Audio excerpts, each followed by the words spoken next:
The only wavelength that penetrates bone tissue consistently and deeply is near infrared. So we have mitochondria in our bones, but like the biggest, thickest bone in our body is our skull. And so nourishing arguably the most important part of our nervous system is our brain. We need near infrared light to do that. So even on a cloudy day, you're getting that nourishment. And when you use an electric light, like a sauna space light, you're getting that nourishment. So my buddy had a TBI in 2012, and he just messaged me yesterday. And I told him, okay, not only are you going to use supplementation for anti-inflammation, but also use the firelight, use the glow. Have you come across any research on, putting it proximally like close to the head for TBI, and how can the glow light or this photobiomodulation help TBI? Yeah, well, I can't make medical claims, Josh. None of this is medical advice, y'all. Even though the best stuff comes from podcasts. But I have many customers who have had great improvement actually in traumatic nervous system injury, not just to the brain, with our products. One of them's this guy Calvin Belaster, who fell off like a water tower. He's based in Austin, so he fell off this water tower, smashed his brain. He was in the coma in a hospital for a long time, and using the sauna space sauna for a long time, for months and years, it slowly helped him to completely recover. There's some other things that he was doing too, but I mention that because if we look at the photobiomodulation literature, there's so much research in improvement of TBI and improvement of neuropathy symptoms. So when you have a TBI, you have damage to your nerve cells and your nervous system somewhere, and then in the brain, you've had this impact, and there's literally the cells are damaged. So light therapy comes in, the near infrared light goes into and hits the mitochondria in the brain cell, and it promotes regeneration and healing and inflammation reduction and anti-aging. So it corrects the function of the cell itself. And on top of that, when you're doing all of the cells of the brain, it's helping to reestablish connections and repair the interworking of all the cells together collectively. So absolutely, there's such interesting research in improvement of TBI, which conventional medicine says there's not a whole lot you can do after a certain period of time. That's absolutely not the case at all. But we need to use tools that are aligned with human biology, and light therapy is a really powerful one. So it's not just TBI, but also recovery from stroke, which is the same thing. It's damage to the brain. And people who have neuropathic symptoms, like people who have MS and fibromyalgia and things like that, where their nervous system is not working right, and it results in these strange sensations, gut issues, like balance issues, movement issues. People are seeing amazing results from that using photobiomodulation and also with our products, which include photobiomodulation. I would also mention, though, that heat has its own role. So sauna is also improving the functioning of the nervous system. And both the light therapy and the sauna therapy improve cognitive function. So what's going on here? One of the things is that heat promotes the production of brain-derived neurotropic factor in the brain cells. And heat, that's like Miracle-Gro for your brain. It's a very important factor in your brain cells. And also the heat, one of the effects of heat is through the creation of heat shock proteins. One of their roles is to correct protein folding. So the proteins are these complicated structures they're the kind of, I call them the line workers in the body. The assembly workers are doing all the hard work in all the cells. Most of them, as soon as they're generated by the ribosomes, as they're coming out, and when they're newly made, they're already misfolded, like 20 to 30% of them.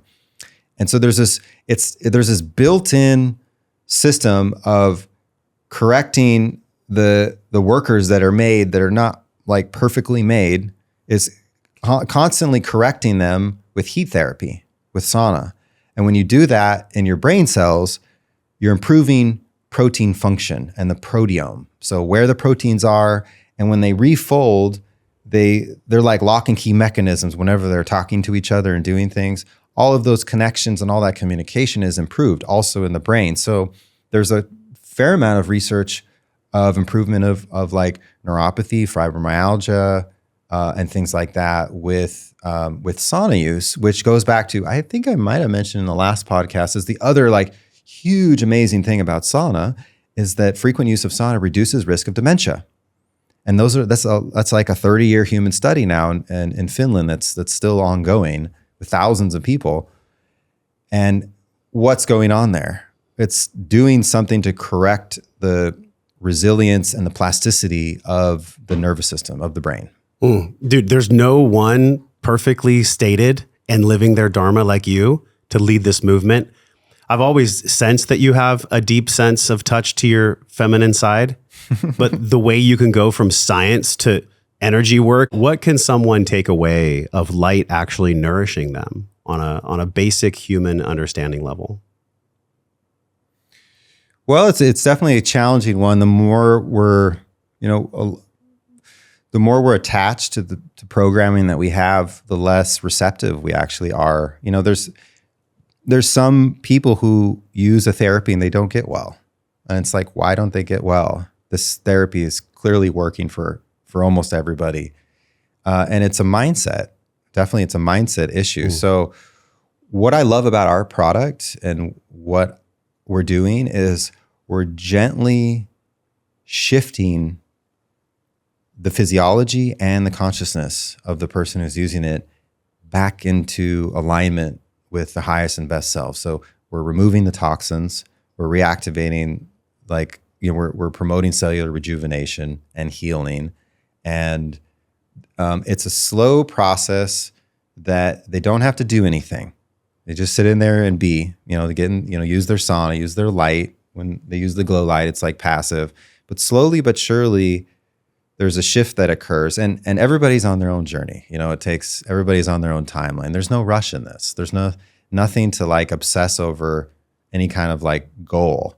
There's not really a destination. It's just an awareness of, I want to be my best self. And how do I do that? Well, we need to purify the temple and create clarity and awareness of who I truly am. Once you get some of the you deal with some of the basic physiological like dissonance, your clarity and your awareness builds, and your awareness of your own self, it definitely grows, and you can begin to explore other amazing healing tools that are out there. Like the sauna space is not the only tool I've used. I've done a lot of spiritual and emotional work to correct and resolve the programming in so many ways. And I know you have too, and a lot of people in the space, but it like at the same time that some of those higher level challenges resolve a lot of physiological symptoms, for a lot of people, there needs to be physiological improvement first to increase the capacity to cope and handle some of these like intense emotional and spiritual challenges that really everybody has in some way or another. Yeah. But the beauty of it is you don't have to do it and you don't have to force it. Your being naturally wants to be this way. So when you give it the things in a natural way and you change and you start eating more naturally and you start dealing with all the things that you talk about with all your amazing speakers that you have on the show, there's a shift that happens. And then, you start to look inward. And what I would say is that I don't think my story is unique. I think that everybody has the answers within. If you love that video, you'll love the one on the screen right now. Click the one on the screen and enjoy.